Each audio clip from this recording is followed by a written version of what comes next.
Hey everyone, Callum from Cagefront here. Welcome back to the channel, and if you are new here, welcome to the channel. We have one of the most underrated cards, in my opinion, of this whole entire year. We have UFC Fight Night Petr versus Deiveson Figueiredo taking place in Macau, and this is a very exciting card, not only with the talent up the top of the card, but we also get a lot more talent pushing through from Asia, specifically through China, through Mongolia, Vietnam as well, which will really highlight some prospects from Road to UFC and from Dana White's Contender Series as well through this card. So I'm very keen to get into this. So without further ado, let's get into the first fight of Maheshate versus Nikolas Motta. So both of these guys are very heavy forward pressure fighters.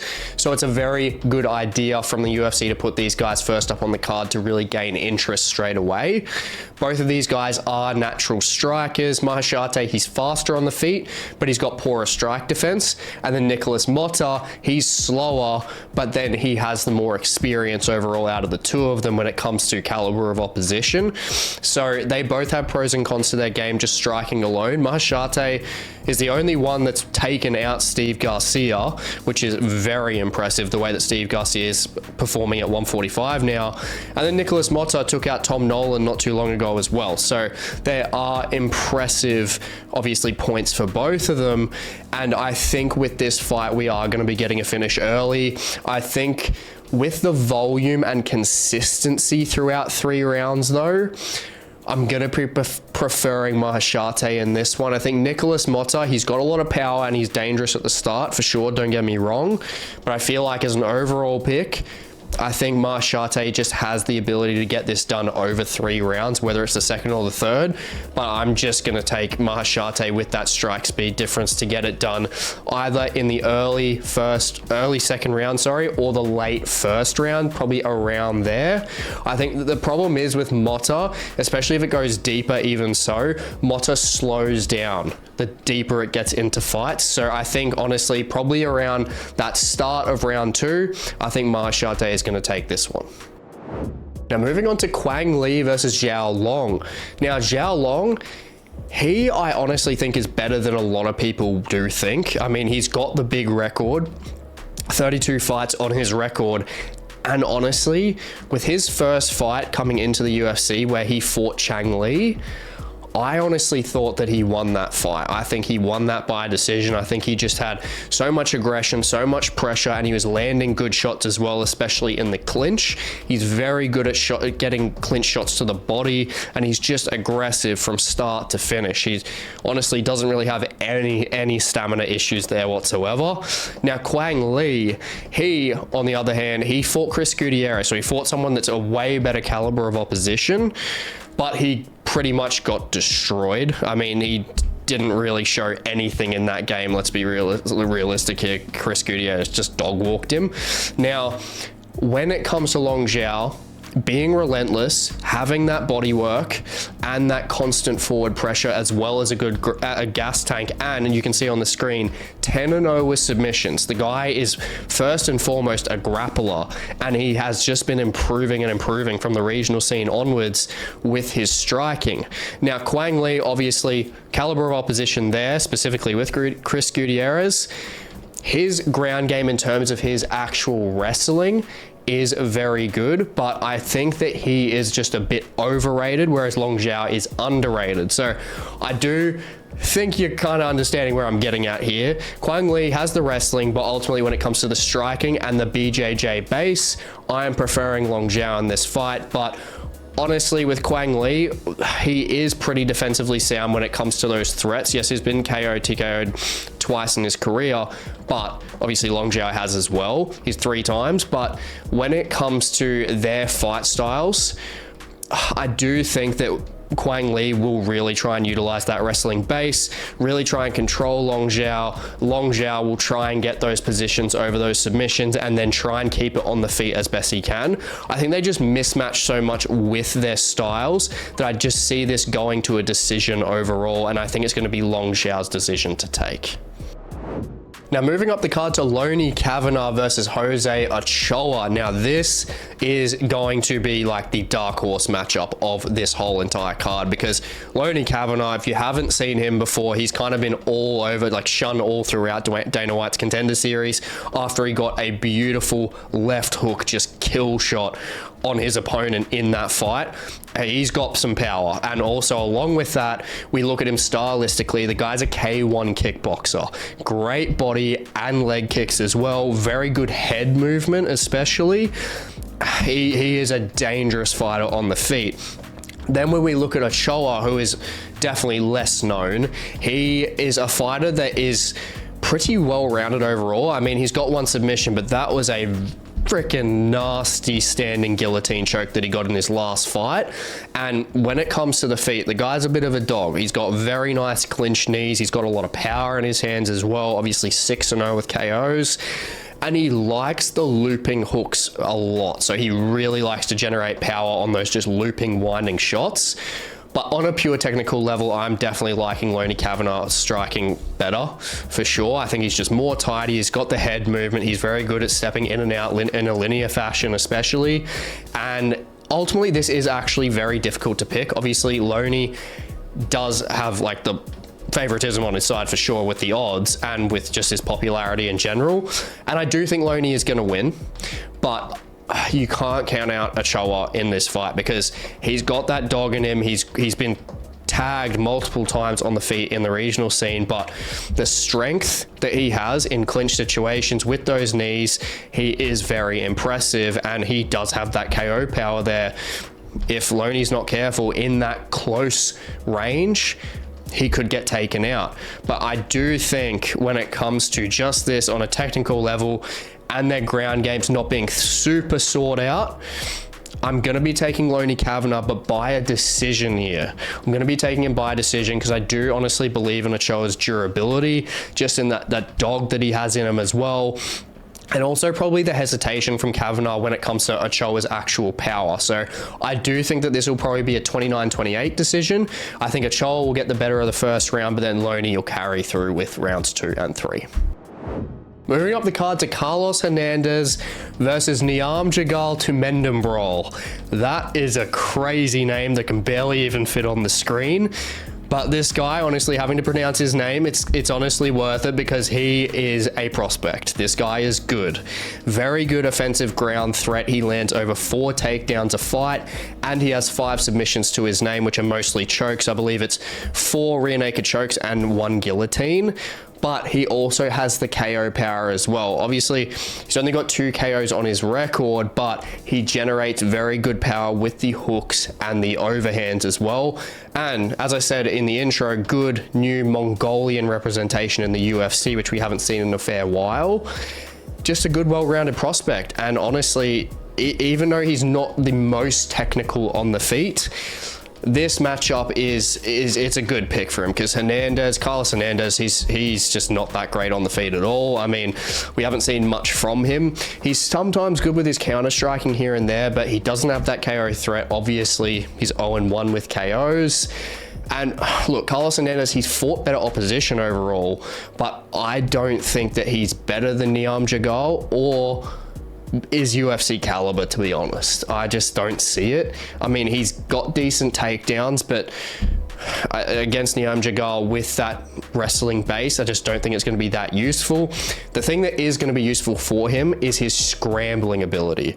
Carlos Hernandez's scrambling is the best part of his game. He showed that against Ray Saruya, and Ray Saruya is a very, very good wrestler, and Carlos Hernandez was able to get out of a lot of those tense situations. Now, scrambling is not going to win you a fight, though. He doesn't have the offensive-based threats that is going to get Nyamjargal in trouble. Even with the submission, I just don't see it happening. Nyamjargal is just good enough in that submission department to just overtake Hernandez, and I see this being a 30-27 decision. I don't think Nyamjargal is technical enough to just pinpoint Carlos Hernandez with the experience that he's had and to take him out. And with the submission game, I just think it's too tight in that scenario. So I do see this being a 30-27 decision, possibly a 29-28, depending on Nyamjargal's gas tank by that third round, because his gas tank has been a little bit suspect, but that's with him just dominating the first 2 rounds. So I do see this being a 30-27 decision realistically overall. He will just take this regardless. Moving up the card to Zhao Feng versus Shi Ming. Now, Shi Ming, obviously, the names can be reversed. It might be the other way around. I do apologize for that with any of these fighters if I have got them wrong.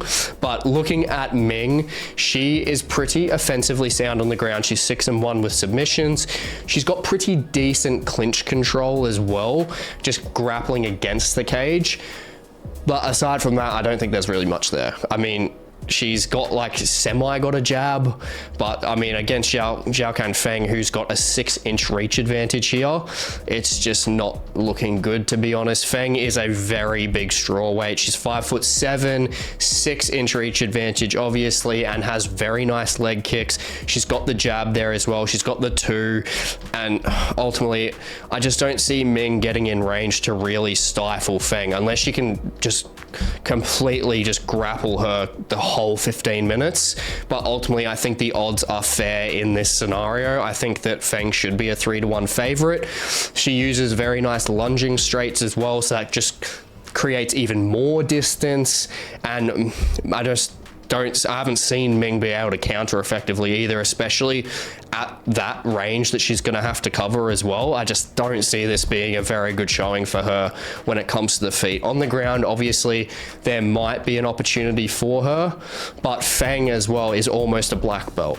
When she fought her last fight, she was a brown belt, so she's very close. So we haven't really seen much of her game on the ground. It's relatively unknown, but I'm not counting on Ming's ground game to completely take out Feng in this one. I just think Feng, in terms of that striking department, is just so much more dangerous, and ultimately I think that she's going to be able to get this one by a decision here.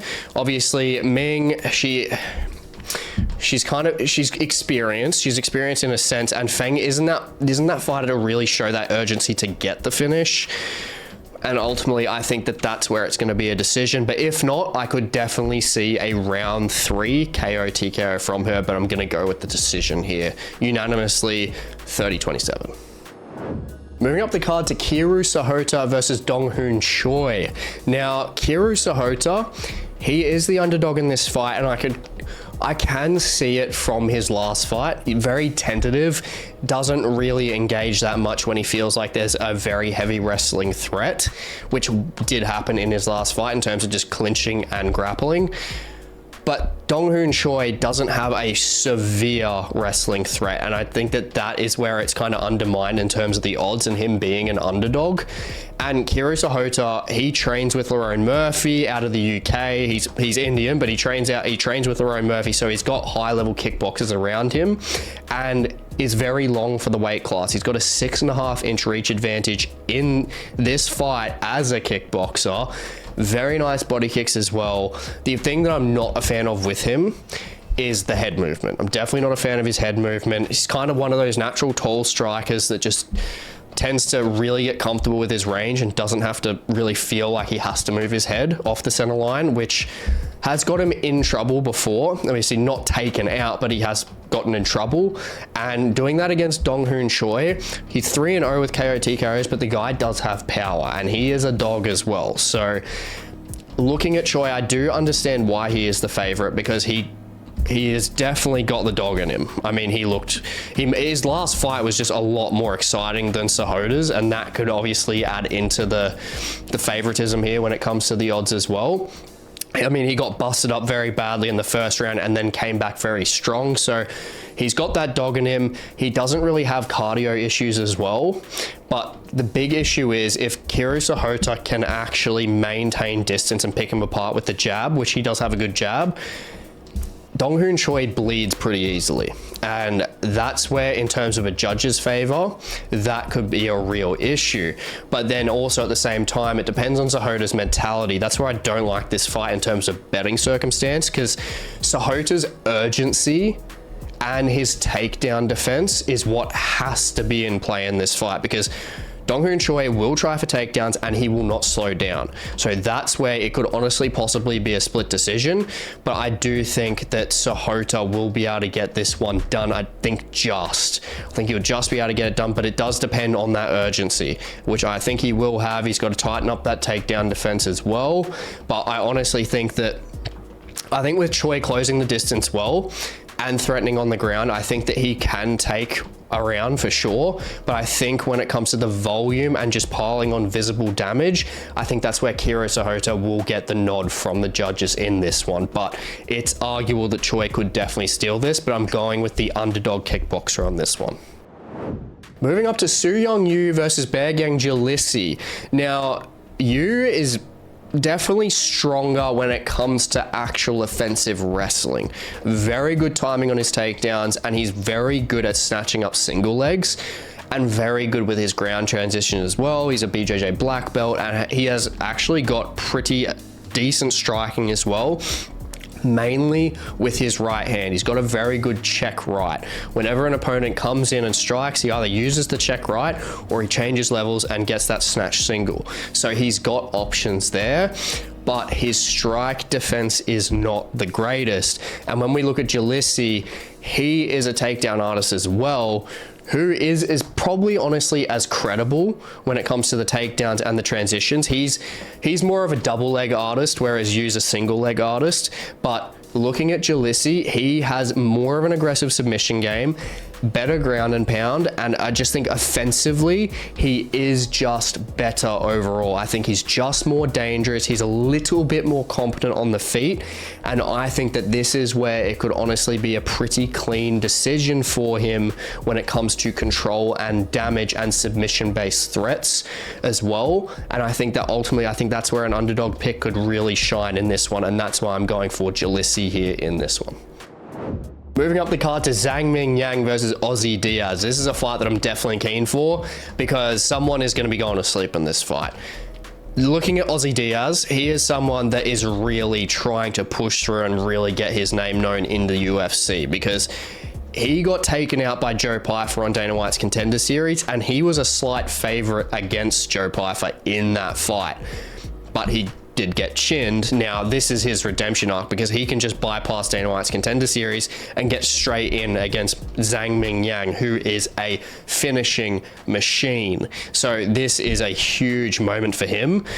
And he's finished his next two opponents after Joe Pyfer by KO. So he's got a bit of momentum there. I mean, he's got a nice jab. He can fling head kicks as well and shoot takedowns without much telegraphing, which is where he really needs to use this against Zhang Mingyang. Because look, I had Zhang Mingyang in my underrated fighters video for a very clear reason, and he has got some, honestly, he's got some nasty knockout power. He's got the KO threat, he's got submissions in his locker, and most importantly, the boxing and the speed that he has with his boxing.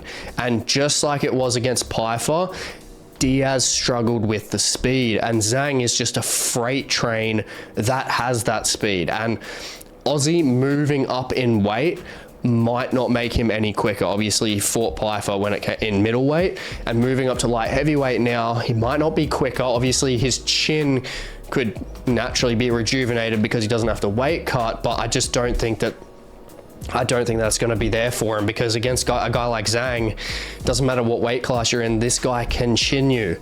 He has never had a win by a decision. He's either submitted or just KO'd pretty much everyone in the first round. He is a freak. And when it comes to the ground game, Zhang's got 5 rear naked chokes and an arm bar. So it's not just going to be an easy lay and pray win for Ozzy Diaz if he gets him to the ground.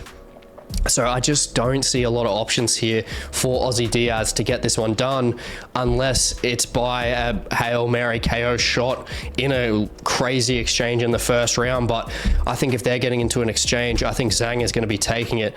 Clean right hook in the first round, done. He is taking this win. Moving up the card to Volkan Oezdemir versus Carlos Ulberg. Now, Oezdemir, he's had a bit of a resurgence lately. I mean, he's finished Bogdan Guskov by submission and Johnny Walker by KO. I mean, that's pretty evident these days. But look, it's good for him in terms of the resurgence, and there is a chance that he could definitely take out Carlos Ulberg in this fight, without a doubt, because we know that Carlos Ulberg, in an exchange, if he gets loose and keeps his hands down, he can get taken out, just like he did against Kennedy Nzechukwu in his UFC debut. But honestly, I think it's a stretch, because Carlos Ulberg is just so fast. He's way more athletic. He's got the strike accuracy advantage, and he's looked amazing since losing to Kennedy Nzechukwu. So he's won like 5 or 6 fights by then. And not to mention, he has got the closest thing to Alex Pereira's check lead left hook in that division easily. He has a one-hit kill button. I mean, we look at Alonzo Menafield, Jesus. Also, as well as his hands, he's got the kicking game. I mean, he can hit pretty well at all ranges when it comes to his kicks. The only thing, as I just previously stated, the thing that he needs to work on is keeping those hands up. It's simply just that, because when Carlos Ulberg really just gets into the groove of getting in exchanges and just piling on pressure, if he's not taking them out within that first round, there's a huge chance that the other fighter can take him out, because he's the one that really starts lowering his hands. Now, that is all a stretch. Honestly, I'm not taking Oezdemir off that. I've got to be taking Ulberg here. Got to be taking him by the KO TKO. I think it's going to happen in the second round. After they both find their reads, I think Ulberg has just learned a lot from Kennedy Nzechukwu in that fight a couple years ago, and he has just looked insane. And soon enough after this, he could definitely be the next one fighting for the title. Now, moving up the card to Cong Wang versus Gabriela Fernandez. Look, this is just a setup fight for Cong, honestly. Cong is someone that the UFC really needs at the top of that flyweight division, because she has the KO power. She's got the threat there. I mean, look at her last fight against Victoria Leonardo. Absolutely chinned her, stiff as a board.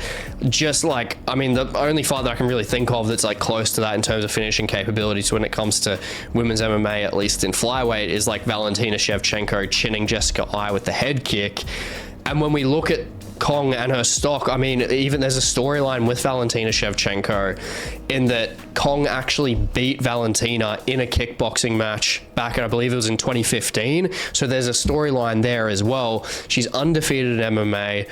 She's called Valentina out. And honestly, obviously, she can't fight Valentina now, but they will try and pump her through the rankings. And look, Gabriela Fernandez, I think she's a perfect opponent for this point in time, because Gabriela Fernandez, she has decent kickboxing and can let her hands go quite well, definitely early doors.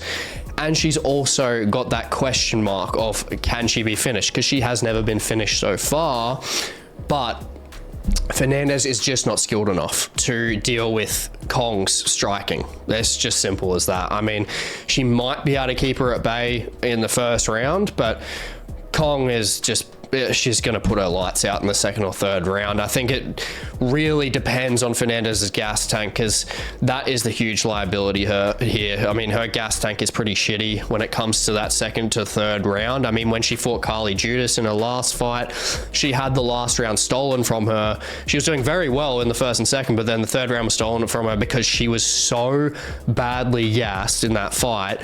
Now, if you take out Carly Judas and put in Cong will absolutely destroy her. I mean, that gassing out against Cong is just a one-way trip to the canvas. And honestly, I think that's what's going to happen. I think it's going to be a KO TKO in that second or third round. Honestly, here, I just think that Cong's just striking is just very, very good, very clean. She's just got very, very good strike accuracy. I mean, she's pretty much complete package on the feet when it comes to women's MMA. There's just not many holes that I can really see when I've been looking through, honestly. And even on the ground, when it comes to the ground game, she's good transitionally to get out of bad situations. And Gabriela Fernandez is probably going to be hope shooting in this fight. So I'm sure Cong will be obviously training that anyway. And yeah, honestly, I think this is just a one-way trip to the canvas for Fernandez. Moving up the card to Muslim Salikov versus Song Kenan. Now, this is a tricky fight to really honestly pick, because they are realistically the same skill level in relation to the quality of their opposition. They have both lost to good opponents and have both beaten middle of the road opponents. So it is tricky in that sense, but breaking them down stylistically, Salikhov, he's got technical boxing on his side and his takedown defense. And I think that those two together are what is saving him at 40 years old, because at his age, at 40, his speed is out the fucking window. And Song Kenan, he is the home crown favorite. He has the speed, and I honestly think he can edge this win. I kind of understand why Salikhov is the favorite, because Song Kenan in recent performances, he showed a very lackluster ability of just, you know, moving out of the way of shots. I mean, he does absorb a lot of strikes, and Salikhov with that technical boxing could make that happen. But Song Kenan, when it comes to his game overall, he is more well-rounded. He's 9-0 with submissions. But I think being 6 years younger at 34, with the speed and with the power on his side as well, I think that he is going to be able to get this one done. But Muslim Salikhov, he's just that guy that just doesn't die. And I don't think Song Kenan is going to be able to take him out. I think it's going to be a pretty whatever fight, to be honest. I think that Song Kenan will probably take this one by a 29-28 decision. I think Salikhov might just get a bit better when it comes to the second round in terms of the technical performance, but then the gas tanks of both of them, I think that Song Kenan can carry through better in that third round, and in the first round he will come through better with that speed to take the decision win here. Now, moving up to the co-main event, Yan Xiaonan versus Tabitha Ricci. Now, Ricci has annoyed me in her UFC career so far because she has come away with some pretty questionable decision wins, but this will be a decision that she will not get. Yan Xiaonan is much more technical and especially more powerful on the feet compared to Ricci, and she hits at a much higher clip and is more accurate as well. Granted, Tabitha Ricci's judo can come into play, which she has to use in this fight, because standing on the feet, it is the best way for her to get chinned, because Yan Xiaonan, even though she's a bit older, but she's just got the experience there, and she has definitely got power in her hands. And the issue is Yan Xiaonan has improved with her get-ups as well. Like, takedown defense is pretty whatever, but when it comes to getting back up on the feet, she has done pretty well. I mean, she managed to stop Weili controlling her at one point in their fight, got back up, and then dropped Weili in the striking department. She almost actually got Weili out of there. Now, can Ricci hold Yan as consistently as Weili? No, she can't. Ricci has to hunt the submission immediately in this fight. Otherwise, I just think that it's just a one-way track to her getting dominated or for her getting finished. And I honestly think with that strength, when it comes to the feet, and also just the strength when it comes to the clinch as well for Yan Xiaonan, she is a very strong fighter. I do think that she is going to be able to take this one on damage overall, but for a decision win. But I wouldn't be surprised if there's a late finish in here, because looking at Yan against Ricci, she's going to be like, okay, I have to drill this takedown defense, the trip defense like crazy. And I believe that she would have done so in this camp. There's a reason why she's ranked number 2 in the division and has fought for a title. I think that she will just find the success on the feet to ultimately get this one done. Now, moving on to the holy grail of technical masterclasses, Petr Yan versus Deiveson Figueiredo.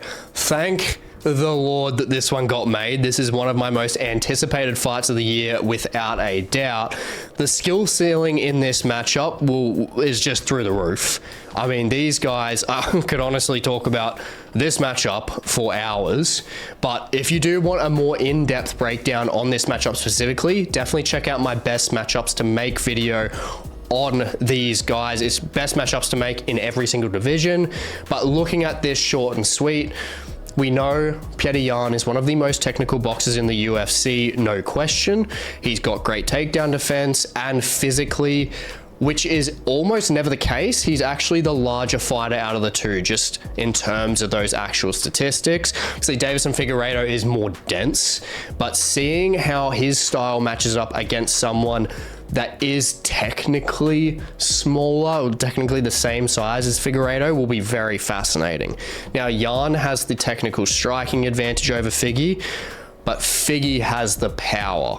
Figgy moving up to bantamweight was an absolute godsend, without a doubt, for MMA fans, but not only for us MMA fans, but for himself as well, because being in bantamweight doesn't mean he has to cut a fucking leg off to make flyweight. And also, it's proof in the pudding. I mean, he's gone 3-0 when it comes to bantamweight fights now, and he's looked great in every single one. I picked him in every single one comfortably. I don't know how people don't. I mean, he looks fantastic. I mean, he is just, honestly, stylistically, he is a nightmare for a lot of fighters, and he is someone that I honestly think can beat most fighters in the division, even up higher than both of these guys. I think that Figueiredo, even Jan himself, can get back for a title. I think Figueiredo can definitely go for a title as well. But looking at these guys stylistically overall,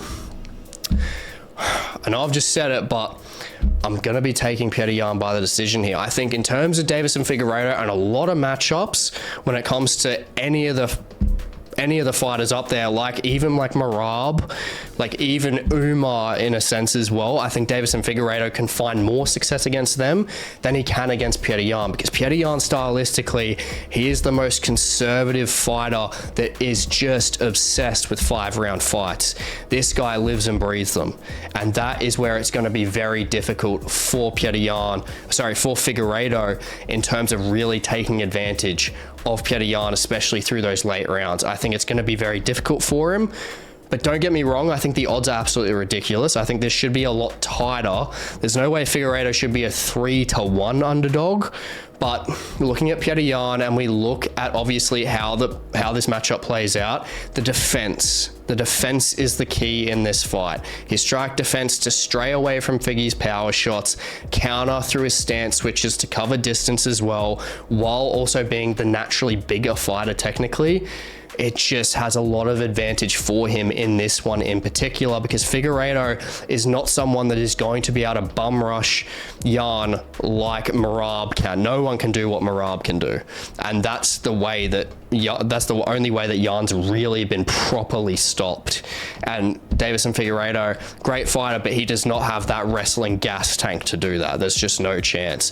And look, if Yan isn't on, he can definitely get KO'd in this fight. I mean, Figgy's power is different. I mean, he knocked down Marlon Vera. If you knock down Marlon Vera, you hit different. Now, the grappling goes to Figgy in terms of offensive threat in both wrestling and submission, but getting Yan down in the first place is a whole nother story. If Yan is stuffing 38 takedowns from Merab, I think Yan has takedown defense pretty drilled through his brain by this point, and Figgy, he just can't control Yan like Merab can. No one can. Maybe Umar, but aside from that, it's not possible. I think Figgy, to get this one done, he has to knock Yan out. And if we're betting on knocking Yan out, I would never do it, ever, to be honest. Yan is so defensively sound. He is a beautiful boxer, absolutely beautiful boxer. And I think with those defensive strength, I think that he's going to be able to nullify Figgy's game. And I see Yan taking this by the 48-47. Look, Yan is notoriously slow starter, so I think that'll allow Figgy to take the first on volume, possibly a bit of power in there as well. And then I think Figgy will probably be able to take maybe the third or fourth, just based on some form of damage. I think he's going to be able to hurt Yan in this fight. I think he just hits different, and I think he's going to be able to hurt him at one point, possibly around the third or the fourth. But then the remaining 3 rounds, classic Yan, countering effectively, putting combinations in, investing in the body, stuffing the takedowns. I think that is what's going to edge him the decision here. I absolutely love both of these guys, and I don't want to see either lose, but this fight is just way too good not to have. Now, moving on to the fight card awards, kicking it off with fight of the night, literally Petr Yan versus Deiveson Figueiredo. Crazy to say anything else. I mean, stylistically, these guys, fight IQ base, just insane. These guys are going to put on a technical masterclass, and I am so keen for it. Easily one of the most high-level fights that we have had in MMA this year. Easily. Now, looking at performance of the night, I've got to give it to Cong Wang Cong, whichever way you want to put it. I think just with that durability following through from the first round, from Hernandez possibly, I think we get to see a bit more of a showcase from Cong in terms of just her boxing, her striking overall, just her kickboxing, and just see how well she puts her combinations together. I think that that's where she could come away with a very clear performance, showcasing her striking and then finishing Gabriela Fernandez off. Now, moving on to fighter to watch, got to go with Lone'er Kavanagh here. This guy, obviously, he hasn't had much of an actual performance when it comes to Dana White's Contender Series. We haven't seen a lot from him, but that's because he is just so good with the striking. He knocks people out. And the thing is, if you really dig deep into him on the regional scene, the guy's head movement is fantastic. I mean, his striking, he just looks very, very good at stringing combinations together. I mean, he is an exciting prospect to see, a very exciting young prospect, and he is definitely one to keep your eye out for. Now, finish of the night, gotta go with Zhang Mingyang. This guy is a freight train. I mean, there's not much to say about him. Never gone to never had a decision win in his whole career, because he pretty much finishes all of his fights in the first round, especially obviously when he wins. And yeah, he is just a beast. I mean, he's always exciting because we know he has that threat there consistently, no matter who he steps in there with. And with that boxing, I'm sorry, Aussie Diaz, but you're going out in the first round. I hope you enjoyed today's prediction video, and if you want to see more MMA based content, definitely check out the video on the screen, and please like, comment, subscribe, and I will catch you on the next one.